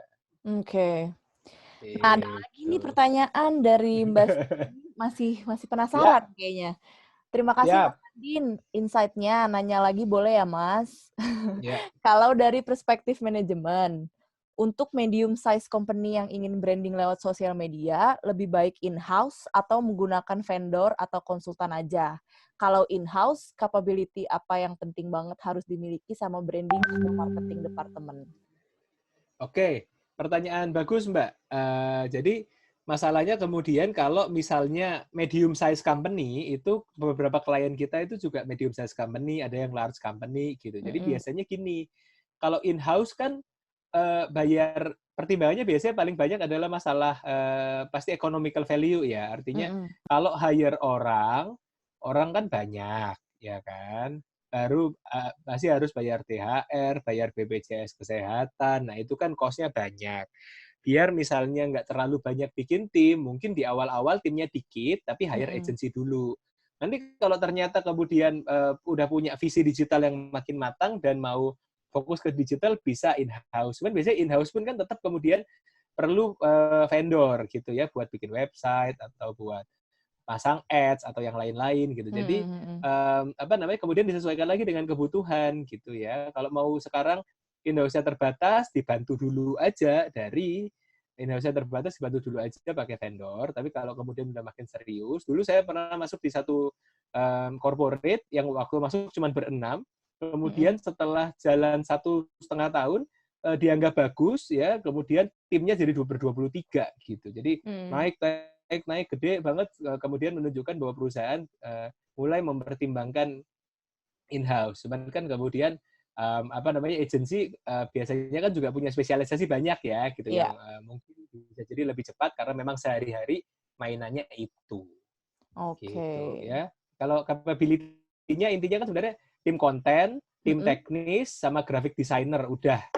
Sama kalau ada tim strategi, intinya kan kuncinya konten designer sama teknis itu aja. 3 itu yang utama. Oke, cukup menjelaskan ya. Bagus banget nih infonya. Aku pun ikut belajar. Oke, lanjut dari Mas Reno. Mas, saya mau tanya untuk pasar Indonesia sendiri, jika ingin mencari tahu lebih tentang market research untuk membenarkan strategi campaign sosial media kita betul sesuai dengan tren di waktu itu, apa aja ya Mas, selain yang dari Google Research, Instagram, atau sosial media yang lain? Terima kasih.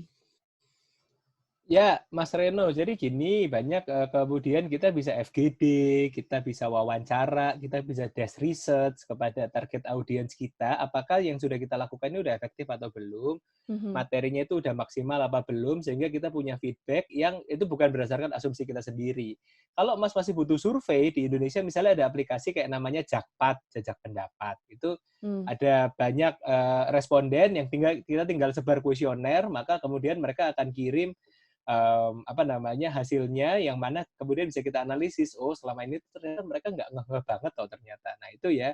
Dan kemudian kita bisa bikin feedback form, ya kita bisa bikin feedback form sehingga kita tahu apakah strategi yang kita lakukan itu sudah benar apa belum. Jadi kalau mau research toolsnya banyak banget sebenarnya ya yang bisa teman-teman lakukan. Intinya tapi dan bahkan tinggal mendengarkan sentimen aja itu kan sebenarnya udah kelihatan ya apakah orang-orang itu tuh sudah melihat konten kita itu sudah efektif atau belum gitu. Jadi silakan dieksplor sesuai dengan kebutuhannya. Saya biasanya pakai Jakpat, itu aplikasi panel survei gitu ya, atau teman-teman bahkan kalau ada budget bisa menggunakan lembaga survei lainnya yang mungkin lebih profesional gitu. Mas Reno. Itu berbayar ya Mas yang Jakpat itu? Tentu saja berbayar ya, ada harganya sendiri di websitenya. Cuman kalau enggak teman-teman kan bisa bikin Google Form aja terus disebar-sebar gitu sehingga di ads gitu ya. Misalnya survei buat kamu yang mau dapat pulsa 50.000 untuk 5 orang pemenang, jadi satu orang cuma dapat 10.000 gitu Iya. ya. Silakan isi form berikut ini tentang materi materi campaign kita selama ini tuh seperti apa. Oke. Gitu, Mas Reno. Oke, kita lanjut ke Oke. pertanyaan selanjutnya. Ada dari kayaknya Mas Ardia. Ya. Bagaimana cara branding dan membangun kepercayaan pelanggan untuk memakai aplikasi dengan menggunakan sosial media untuk aplikasi e-commerce yang tergolong baru, tanpa strategi bakar uang seperti promosi besar-besaran layaknya e-commerce ternama? Oke. Ya. Mas Ardia, memang kadang-kadang budget itu pasti ini ya, budget itu kan kemudian pasti akan jadi budget itu kemudian pasti akan menjadi pertimbangan utama gitu ya. Jadi gini Mas, kalau kita ngomongin masalah budget terbatas, berarti Mas harus kuat dari segi konten gitu kan. Dan kalau ada aplikasi e-commerce yang tergolong baru, berarti Mas harus fokus e-commerce-nya itu tuh bisa memberikan manfaat apa ke dalam kehidupan masyarakat pada umumnya gitu. Misalnya nih ya misalnya nih dengan e-commerce ini teman-teman bisa menemukan barang yang bekas, kalau beli barang yang baru harganya 100.000, yang bekas harganya cuma 50.000 nih gitu kan. Jadi orang-orang kemudian tahu tahu dan langsung to the point, straight aja ini tuh tentang apa ya gitu. Jadi manfaatnya itu yang bisa kerasa di masyarakat apa. Jadi Mas bisa explore di situ atau bikin sesuatu yang kemudian dibicarakan banyak orang, materinya pun juga menarik gitu. Sehingga orang-orang juga jadi kepingin kemudian jadi kepingin nyobain gitu. Atau Mas sekarang misalnya nih kemarin itu ada aplikasi Skill Academy ya. Di masa pandemi COVID-19 ini, Skill Academy, aplikasinya Ruang Guru yang memberikan pelatihan soft skill gitu, memberikan gratis satu materi pelatihan kepada orang-orang senilai Rp300.000, yang mana kan sebenarnya itu kan nggak ada ruginya ya sama kita ya, tapi dengan ngasih cuma satu trial gitu ya, itu kemudian kan orang-orang nyemplung gitu, langsung install. Nah, kan kita kan ngejar install ya Mas ya, ngejar growth ya, gitu. Jadi dengan mancing satu, itu orang-orang langsung nyemplung. Nah, lumayan tuh kan, tinggal dikemas dalam bentuk kepedulian masyarakat dalam masa pandemi, berarti kita kasih free ke orang-orang gitu. Nah, itu kemudian kan kita nggak bakar uang. Jadi orang dapat itu bukan sesuatu yang kita harus keluarin uang, tapi paling kita nggak dapat keuntungan aja gitu ya. Jadi harusnya orang beli kelas 300.000 dengan adanya masa promosi ini, satu kelas gratis senilai 300.000, tapi orang-orang langsung nyemplung dan itu sudah pasti langsung install. Gitu Mas. Itu nanti mungkin kita bisa di lain kesempatan ada namanya strategi AARRR. Waduh, ya, apa tuh? AARRR. Itu namanya pirate marketing ya. Jadi kayak R gitu kan. Jadi di depan orang langsung acquisition dulu dengan iming-imingin kalau kamu download ntar dapat free ini loh gitu ya. Nah, itu kan orang jadi masuk duluan ya. Udah di acquisition terus proses selanjutnya kan gimana biar dia itu tetap sama kita gitu. Terus kemudian retention-nya gimana, revenue-nya gimana, dan kita juga kemudian bisa membuat orang-orang itu share tentang kita. Nah, nanti mungkin kita bisa bahas di kesempatan yang lain, tapi coba Mas cari aja kalau aplikasi e-commerce biasanya thinkingnya itu namanya AARRR. Nah, udah. Oh, gitu. Jadi itu khusus untuk e-commerce ya, Mas? Nah, biasanya startup pada pakai thinking itu AARRR karena kan dia nggak punya budget yang besar untuk promosi, ya. Kan kalau promosi yang besar kan biasanya pakai thinkingnya AISAS. Nanti kita juga bisa searching lagi. Yeah. Ini kayak sekolah ya, kayak sekolah beneran gitu. Kalau startup biasanya karena nggak punya budget besar, yang penting orang nyemplung aja dulu gitu kan, maka dia akan pakai yang namanya AARRR. Gitu. Oke. Wah, kebetulan ini pertanyaan udah terjawab semua nih ya. Ada lagi yang mau bertanya? Ya. Kalau mau nanya langsung juga silakan meng-unmute aja, langsung ngomong di video boleh. Ini nggak usah serius-serius ya teman-teman ya, santai Iya. aja ya. Oh, ada lagi nih Oke, dari Mbak Thalia. ya. Cara jadi admin media sosial yang profesional seperti apa ya, Kak? Oke, jadi gini Thalia, pertanyaannya bagus ya. Cara menjadi admin media sosial yang profesional seperti apa? Jadi saya mengawali karir seorang sebagai digital marketing strategist atau trainer itu dari tahun 2010. Waktu itu saya ngelamar jadi penyiar di sebuah radio karena saya suaranya terlalu medok, bahkan untuk radio di Yogyakarta. Akhirnya saya disuruh siaran aja dulu di Twitter gitu ya. Maka saya ditempatkan untuk jadi admin program pagi jam 5 pagi yang berarti harus standby di kantor dari jam 4:30 pagi setiap hari Senin sampai Jumat. Nah, saya Wow. ditaruh jadi admin. Posisi admin kan biasanya agak hina gitu ya, maksudnya kayak sosial media admin gitu. Kayak apa sih kerjanya Receh cuma banget ya, posting gitu. doang. Gitu. Tapi kemudian kan jam terbang itu nggak akan mengkhianati Mengalahkan hasil ya, ya kan. betul.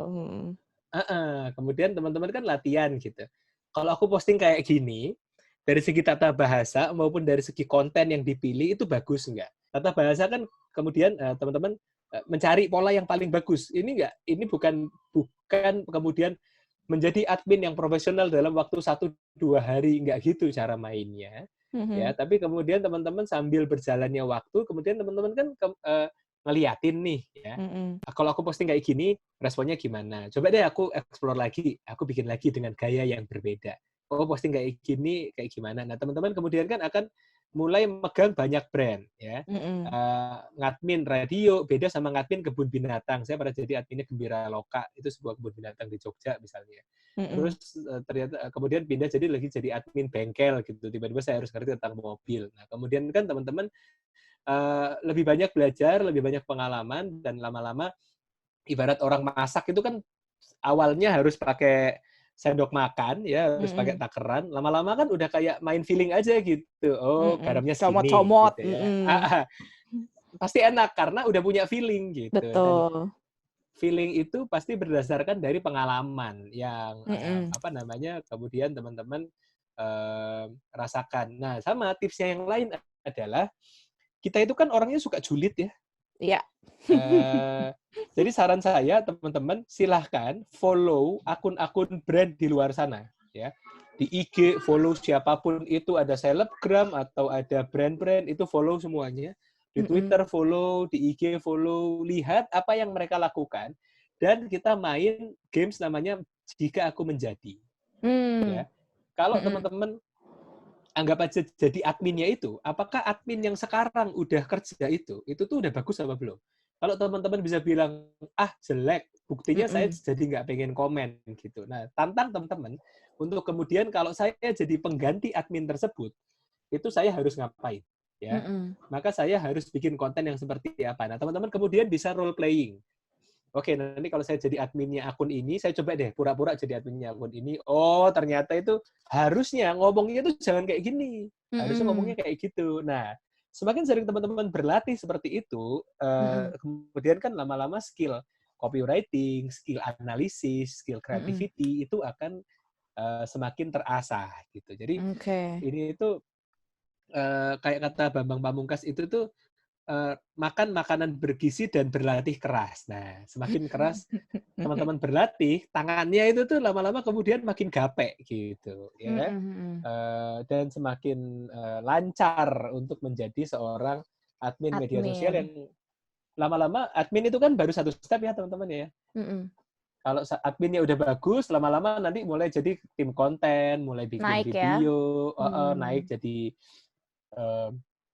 strategi atau jadi planning atau jadi yang lain gitu. Jadi justru admin itu adalah garda terdepan karena dia yang bikin posting setiap hari gitu. Jadi semangat Mbak Thalia untuk menjadi admin. Admin itu seru ya. Saya udah bosan jadi admin 10 tahun ya.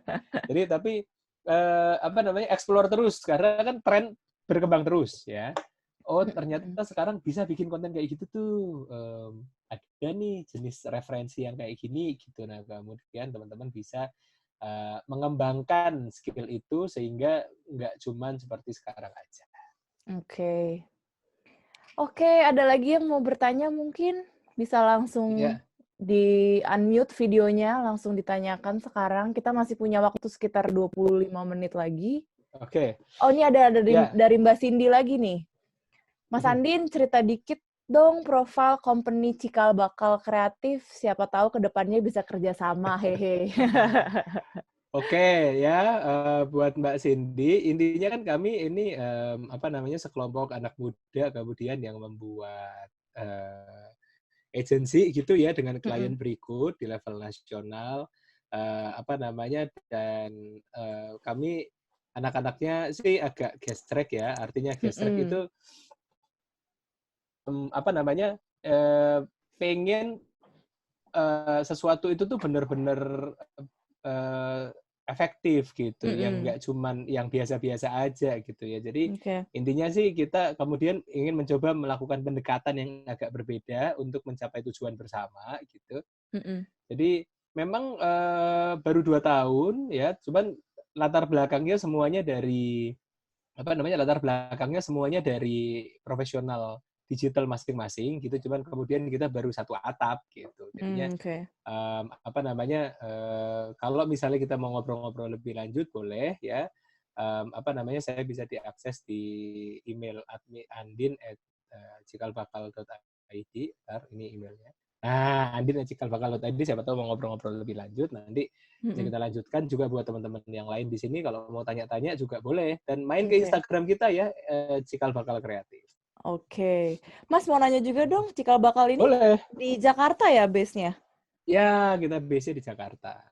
Oke, buat yang di Gitu. Jakarta. Ya, tapi nggak menutup kemungkinan karena kan zaman sekarang digital ya. Kalau Iya, ternyata betul. ada Punya teman-teman dari kantor ya? Mas iya dong, ada kantornya di Jakarta berarti ada ya? kantornya di Jakarta ya. Jadi kalau misalnya teman-teman yang dari luar kota mau meeting virtual boleh. Kalau yang di Jakarta mau mampir ke kantor setelah pandemi COVID ini Iya. selesai boleh. Mampir ke Bisa. kantor kita di daerah Jakarta Selatan ya. Iya. Bisa meeting kayak gini ya via Zoom. Ya, gitu. Sekarang sih kita selama masa pandemi ini kan komunikasi dengan klien pasti online semua Online. gitu. Jadi kan namanya juga digital agency. Jadi Betul. pasti harus harus digital yang utama. Gitu Mbak Cindy, thank you. Nanti kita ngobrol lagi. Yes. Aduh. Sebentar, ada yang baru masuk. Ya, katanya Oke. makasih. Oh, ada lagi nih dari Mbak Intan. Ya, Mas Andi bila kita jadi admin suatu komunitas, konten apa yang menarik selain interest dari komunitas tersebut? Dan cara naikin followersnya bagaimana? Apakah juga harus promote? ya, jadi gini, kalau komunitas kan mungkin budgetnya juga tidak seperti brand yang bisa ads gitu kan. Kalau Iya. komunitas biasanya kan kemudian lebih ke apa namanya lingkaran-lingkaran sosial gitu ya. Nah, tapi kemudian komunitas ini kan harus punya peran ya. Di Betul. Indonesia misalnya ada komunitas ayah ASI. ASI tapi ayah, ayah tapi ASI. Jadi ini adalah komunitas bapak-bapak yang punya istri yang sedang menyusui, sehingga bapak-bapak ini kemudian memberikan semangat, ya, memberikan semangat kepada ibu-ibunya. Jadi dia kemudian punya fungsi edukasi ke masyarakat bahwa, Pak, kalau Anda capek di kantor, ya pasti karena Anda yang memang harus cari kerja. Tapi kalau sampai di rumah, istrinya itu mbok tolong dipijetin, ya, mbok tolong beliin makan gitu. Jadi kemudian si istri-istrinya juga follow, kemudian bilang, nih dengerin nih gitu kan. Si bapak-bapaknya kemudian yang tadinya clueless, ya aku capek baru pulang kerja gitu. Oh ternyata saya harus begini ya gitu. Karena ternyata dukungan suami itu tuh sangat berperan kepada lancarnya proses menyusui antara istri dan anak. Ada lagi komunitas ya namanya punyanya Mas Rahmat Hidayat ya, ada beberapa co-foundernya. Saya waktu itu dapatnya dari buku mereka waktu istri saya mulai hamil itu. Jadi banyak banget, ada Ernest juga di sana ya, dan emang agak tengil-tengil ya khas bapak-bapak gitu, tapi karakternya emang gitu karena kalau bapak-bapak dikasih yang serius-serius kan dia nggak mau kan. Nggak Maka si dengerin bapak-bapak ya. ini emang harus dibikin agak disentil dikit gitu ya. Betul. Kemudian misalnya ada komunitas lari di GBK gitu. Kita handle GBK, Terus ada komunitas lari di GBK yang ngasih tips ke audiens bahwa kalau kamu lari di GBK, kamu bisa menitipkan baju, ya kan, barang pribadi gitu, bawaan, itu kamu bisa kemana. Kalau kamu mandi, itu titiknya di mana. Nah, itu kan berarti komunitasnya nggak cuma sekedar hore-hore antar komunitas aja, tapi mereka menjalankan fungsi sosial sebagai anggota masyarakat yang bisa memberikan edukasi, bisa memberikan informasi yang bermanfaat gitu. Jadi kita itu punya peran di masyarakat gitu. Oke. Semangat buat teman-teman yang komunitas, termasuk PPI UK ini organisasi ya komunitas juga kita, ya. Ya, betul. Jadi bisa memberikan manfaat bagi masyarakat pada umumnya, sehingga orang-orang kan pertanyaannya gampang deh. Kenapa teman-teman mau follow sebuah akun? Pasti jawabannya kalau enggak itu teman sendiri, atau dia itu lucu, menghibur, atau isinya itu bermanfaat. Nah, pasti nggak akan jauh dari itu. Kalau nggak teman, menghibur, bermanfaat. Jadi informatif, edukatif, atau lingkaran pertemanan. Maka teman-teman harus ambil posisi, saya itu mau stance-nya di mana. Ya, apakah aku itu akan lebih banyak menjadi portal informasi, gitu ya? Apakah aku kemudian akan banyak menghibur? Ya, nah, itu bisa kemudian dipilih. Gitu. Oke, ada lagi nih Mas, sebelum kita sisa 20 menit lagi. Ada dari Mbak Rini, Mas Andin, kira-kira gimana caranya kita menginfluence sebuah brand yang belum menoleh ke digital marketing? Bentar, saya nggak muncul nih pertanyaannya di sini. Oh, itu dia ke admin. Ke private ya? Oke, sorry, boleh diulangi? Mas Andin, kira-kira gimana caranya kita menginfluence sebuah brand yang belum menoleh ke digital marketing? Ya, gini, oke. Menginfluence brand yang belum menoleh ke digital marketing. Jadi gini, Mbak, biasanya saya cuma bilang gini. Kalau teman-teman sekarang mau marketing, caranya pakai apa sih? Sebar brosur. Kalau teman-teman sebar brosur, itu efektifnya cuma selingkaran itu. Sebar brosur di CFD. Ya udah, kan cuma selingkaran CFD itu. Ya kan? Atau misalnya mau pasang iklan di koran. Bapak saya hampir 60 tahun lebih itu masih suka masang iklan di koran meskipun anaknya ngajarin digital marketing, tapi ya terserah dia mau masang iklan di koran juga nggak apa-apa. Masalahnya kemudian dia cuma masang iklan baris, tulisannya kecil banget ya, tampil cuma sehari doang. Ya. Dan itu pun nggak menarik, itu pun udah nggak bisa dipertanggungjawabkan berapa orang yang lihat, ya. Biayanya juga lumayan, 100.000 sekali masang, gitu. Nah, atau teman-teman kemudian pilih cara pakai radio. Pertanyaan saya sekarang, kalau saya iklanin radio sekarang, ya, emang kita tahu berapa yang dengerin? Enggak, gitu kan. Meskipun tetap kita perlu menggunakan media-media konvensional seperti TV, radio, koran, ataupun majalah, atau billboard untuk menciptakan trust. Cuman sekarang digital marketing itu adalah channel yang sangat menyenangkan karena satu, bisa diukur, dua, tidak ada batasan ruang dan waktu, tiga, lebih efektif dan efisien, yang sebenarnya semua keuntungannya ada di situ, gitu. Jadi sebenarnya kalaupun takut, ya, aku takut nih mau ke digital marketing, nanti udah terlanjur ngeluarin uang besar, nggak works. Digital marketing itu bisa dimulai dari Rp20.000 loh sehari. Gitu. Maksudnya bahkan bisa gratis, gitu. Jadi nothing tulus aja, coba aja masuk, coba aja di otak-atik, karena sekarang orang-orang megangnya apa? Handphone, gitu ya. Jadi paling efektif sekarang adalah masuk ke handphone orang-orang itu. Jadi dibawain aja Mbak data-data. Saya biasanya kalau kliennya agak besar, saya bilang, Bu, masang iklan di TV itu harganya Rp30 juta per 30 detik. Ya. Itu dilihat apa enggak, kita juga nggak tahu, gitu. Masang iklan di koran, itu tuh juga mahal, gitu. Jadi kenapa nggak coba aja dulu sih digital marketing? Coba aja deh 1, 3, 6 bulan dulu gitu ya. Nanti kita evaluasi hasilnya seperti apa. Jadi soalnya sekarang brand itu bukan malah balik lagi ke konvensional, tapi justru sekarang lebih banyak memanfaatkan digital marketing untuk menjadi sarana promosi yang cukup efektif bagi mereka. Oke. Pertanyaan terakhir nih Mas. Terakhir dari Mas Gayus lagi. Mas, kalau brand B2B yang bergerak di bidang training dan development untuk reach audience, baiknya bikin konten apa ya? Misalnya untuk sosial media, target audiensnya adalah orang-orang yang bergerak di bidang human. Apakah teaser dari konten training itu sendiri?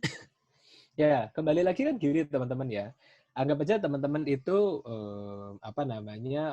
expertnya di bidangnya gitu kan. Jadi teman-teman ngerti nih kalau misalnya pelatihan B2B untuk training dan development, biasanya pelatihan itu kan tentang excellent service gitu kan ya, tentang public speaking atau tentang digital transformation, itu kan biasanya itu. Nah, Mas berarti bikin konten di IG atau bikin konten di LinkedIn itu kemudian cuplik aja materinya atau experience portofolio apa yang sudah dijalankan, karena kan kemudian orang-orang jadi suka kan nontonin, oh ternyata excellent service yang selama ini saya terapkan di kantor saya itu tuh ternyata masih banyak ya lanjutannya yang Mas ceritain, jadi dipancing dikit gitu Mas.